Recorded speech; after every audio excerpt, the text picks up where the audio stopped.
السلام علیکم ورحمۃ اللہ۔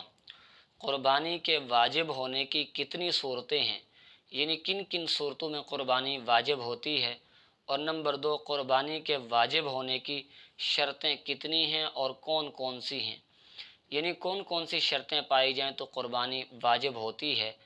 محترم ناظرین، قربانی کے ایام دن بدن قریب آ رہے ہیں۔ قربانی کے متعلق اہم مسائل آپ کے سامنے بیان کیے جا رہے تھے۔ آج کی اس ویڈیو میں قربانی کے متعلق یہ دو اہم مسئلے بیان کیے جائیں گے۔ آپ سے التماس ہے اسی طرح کے اہم مسائل کی معلومات کے لیے اس چینل کو لازمی سبسکرائب کر لیں۔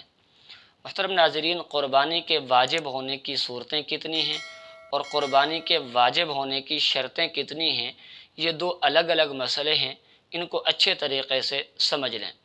پہلا مسئلہ کہ قربانی کے واجب ہونے کی کتنی صورتیں ہیں، تو اس حوالے سے یاد رکھیں قربانی کے واجب ہونے کی 3 صورتیں ہیں۔ پہلی صورت یہ ہے کہ اگر کسی شخص نے اللہ کے نام کی منت مانی کہ اگر میرا فلاں کام ہو گیا یا فلاں بیماری سے مجھے شفا مل گئی تو میں اللہ کے نام پر جانور ذبح کروں گا۔ اب جب اس کا یہ کام ہو جائے گا، اس کو اس بیماری سے شفا مل جائے گی، تو اس پر اللہ کے نام پر جانور کو ذبح کرنا واجب ہو جائے گا۔ اور نمبر دو، کوئی شخص فقیر اور تنگ دست تھا، یعنی شرعاً اس پر قربانی واجب نہیں تھی، لیکن اس نے قربانی کی نیت سے کوئی جانور خرید لیا، تو اب اس پر بھی قربانی واجب ہو جائے گی۔ یعنی جب تک اس نے جانور قربانی کی نیت سے نہیں خریدا تھا تو اس پر قربانی واجب نہیں تھی، لیکن چونکہ اب اس نے قربانی کی نیت سے جانور خرید کر قربانی کو اپنے اوپر خود واجب کیا ہے، لہٰذا اب اس پر قربانی واجب ہو جائے گی۔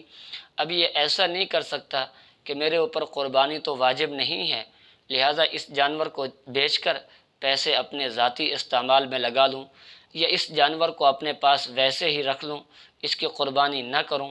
ایسا کرنا بالکل جائز نہیں ہے۔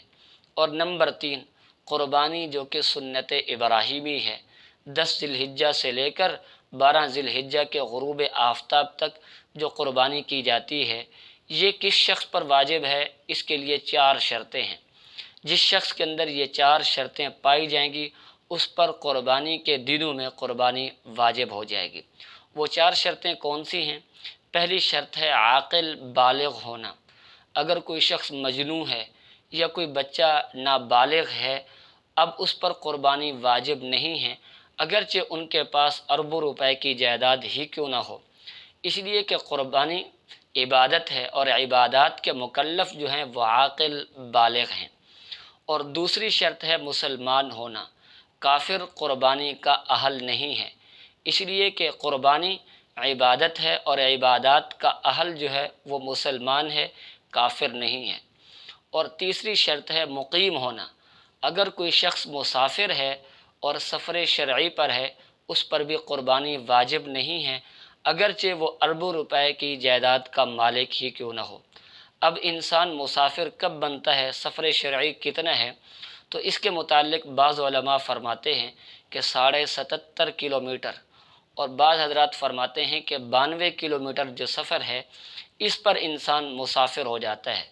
اب جب انسان اپنے شہر کی آبادی سے نکلتا ہے اور ایسی جگہ جا رہا ہے جو اس کے علاقے سے 92 کلومیٹر یا 77.5 کلومیٹر دور ہے، تو ایسے شخص کو مسافر کہا جاتا ہے۔ اب یہ شخص مسافر تب بنتا ہے جب جو ہے وہاں جس جگہ جا رہا ہے وہاں 15 دن سے کم رہنے کی نیت ہو۔ اگر جس جگہ جا رہا ہے 15 دن یا اس سے زیادہ دن رہنے کی نیت ہے، تو اب یہ شخص مسافر نہیں ہے بلکہ یہ شخص مقیم سمجھا جائے گا۔ اس پر نماز بھی پوری فرض ہوگی اور اس پر قربانی کے دنوں میں قربانی بھی واجب ہو جائے گی۔ اور یہاں یہ مسئلہ بھی یاد رکھیں، جو شخص سفر شرعی پر ہے، اگر وہ قربانی کے سارے ایام سفر کے اندر گزارتا ہے تو اس پر قربانی واجب نہیں ہے، لیکن اگر یہ مسافر شخص 12 ذی الحجہ کے غروب آفتاب سے پہلے اپنے شہر کی حدود کے اندر داخل ہو جاتا ہے، اب یہ شخص مقیم ہو جاتا ہے، اس پر قربانی واجب ہو جائے گی۔ اور چوتھی شرط ہے نصاب کا مالک ہونا۔ یہ نصاب جس کے پاس ہوگا اس پر قربانی واجب ہو جائے گی۔ اور نصاب کتنا ہے؟ 7.5 تولے سونا یا 52.5 تولے چاندی یا 52.5 تولے چاندی کی مالیت اس کے پاس موجود ہو تو ایسا شخص نصاب کا مالک ہے۔ قربانی کے دنوں میں ایسے شخص پر قربانی کرنا واجب ہے۔ اللہ رب العزت سے دعا ہے اللہ رب العزت عمل کرنے کی توفیق نصیب فرمائے۔